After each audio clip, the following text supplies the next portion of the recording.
नमस्कार, times of Swaraj में आप सबों का स्वागत है और मैं हूं संतोष सिंह।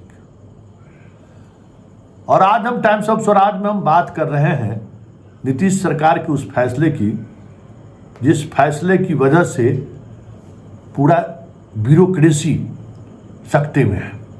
जी हाँ, कि ये कैसे हो गया। आज सीनियर लेवल पर कुछ आईएएस अधिकारियों का तबादला हुआ है। संजय अग्रवाल काफ़ी दिनों तक बिहार की सेवा उन्होंने की है। आज वो फाइनली बिहार से विदा हो गए। भारत सरकार के कृषि विभाग में उनकी पोस्टिंग हुई है। संजय अग्रवाल जी से हम लोग उस दौर से हम लोग मित्रवत रहे हैं जब वो पटना के डीएम रहे, फिर कमिश्नर रहे, परिवहन विभाग के आयुक्त रहे। लगातार हम लोग किसी न किसी वजह से मिलते जुलते रहे। बहुत अच्छे ऑफिसर में एक ऑफिसर के रूप में उनकी पहचान रही। चलिए, फाइनली वो बिहार से सेंट्रल डिप्यूटेशन पर चले गए, लेकिन चर्चा वो नहीं है। चर्चा ये है कि आखिर ऊर्जा विभाग के सचिव मिस्टर पंकज पाल का तबादला कैसे हो गया, जबकि उनका तबादला ना हो इसके लिए जबरदस्त लॉबिंग चल रही थी। मतलब आज कहते हैं कि आज कैबिनेट की बैठक में भी नाराजगी व्यक्त लोगों ने कर दी कि उसका तबादला कैसे हो गया। लेकिन कहते हैं कि सीएम ने कहा कि हमने तो दस्तखत करके चला है, अब उसे जाना होगा। कौन है ये पंकज पाल? कौन है ये? एक ऐसे आईएएस अधिकारी हैं जिस आईएएस अधिकारी की वजह से सरकार अक्सर असहज हो जाती है। संजीव हंस के मसले के बाद जिस तरीके से ऊर्जा विभाग को लेकर सरकार डिफेंसिव हो गई थी, घर घर बिजली पहुंचाने से लेकर बहुत सारे प्रोजेक्ट पर कह सकते हैं कि सरकार ने बड़ी उपलब्धि हासिल की, और वो सारी उपलब्धि संजीव हंस के जेल जाने की वजह से पूरे संदेह के घेरे में आ गया।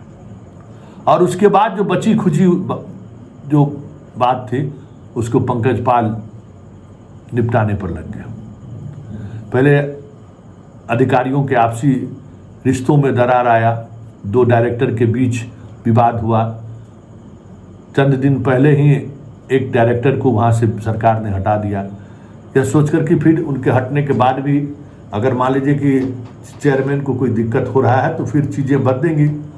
लेकिन जनाब के स्वभाव में कोई बदलाव आया नहीं और हो भी नहीं सकता है।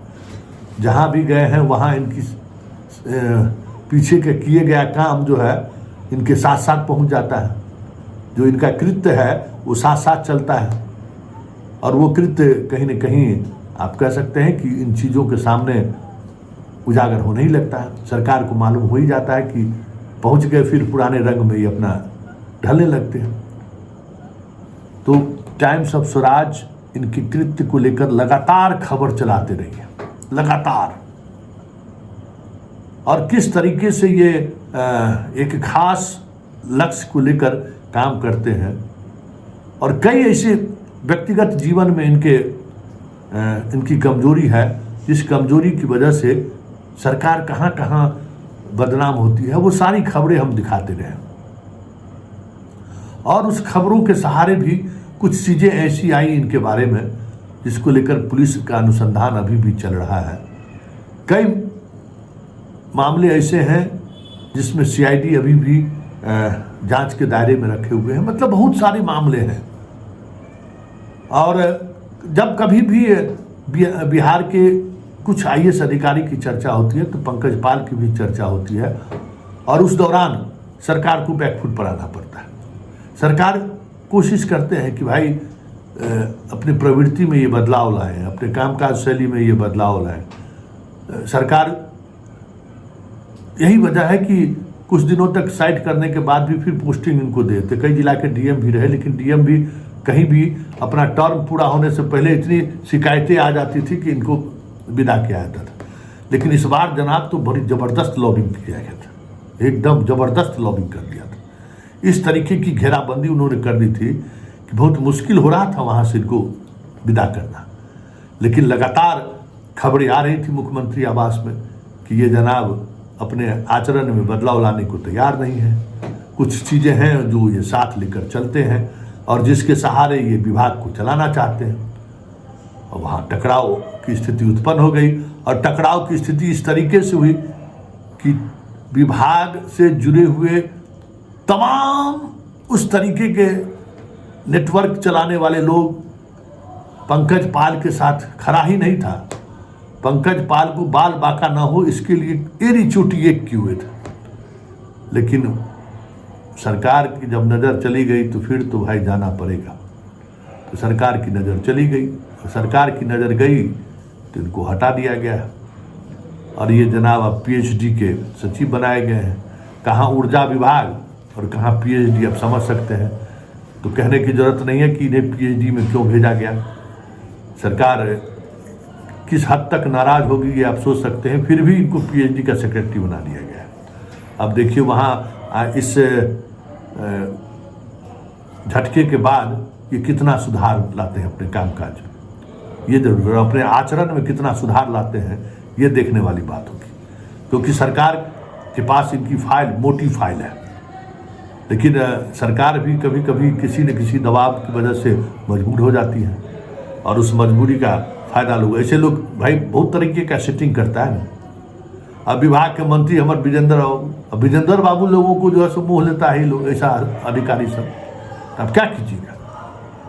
लेकिन सब कुछ धीरे धीरे चीज़ें सामने आती गई और आखिरकार इनकी विदाई हो गई।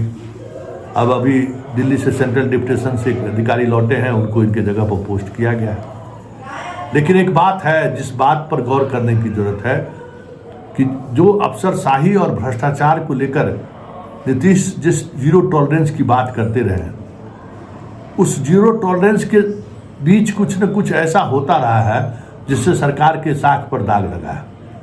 और सरकार के साख पर दाग लगाने वाले अधिकारी पता नहीं कैसे वो अपने आप को उस रिंग में ले आता है जहां उस रिंग में उसको शामिल नहीं होना चाहिए था। वो रिंग है कुर्सी बदलने वाला रिंग, लेकिन कुर्सी का तो अपना अंदाज है ना, एक अपनी अदा है। उस अदा में कोई कह सकते हैं कि कोई भी इस तरीके से चीज़ें सोच भी नहीं सकते। तो ये सारी चीज़ें होती रहीं। चलिए, टाइम्स ऑफ स्वराज के एक मुहिम का एक बड़ा असर आप कह सकते हैं कि ऐसा अधिकारी जो खुद शीशे के घर में रह रहा था, वो दूसरे के घर पर पत्थर फेंक कर इस तरीके से अठास मार रहा था कि लग रहा था कि अरे गया times of Swaraj. Times of Swaraj की खबरों में थोड़ा वक्त लगता है कार्रवाई होने में, लेकिन हम सरकार को और नीतीश बाबू तक अपनी बात किसी न किसी माध्यम से पहुंचाते रहते हैं, क्योंकि सवाल साख का है और वो भी नीतीश कुमार जैसे मुख्यमंत्री के साख का है। तो फिर तो हम सवाल करेंगे ही करेंगे ना।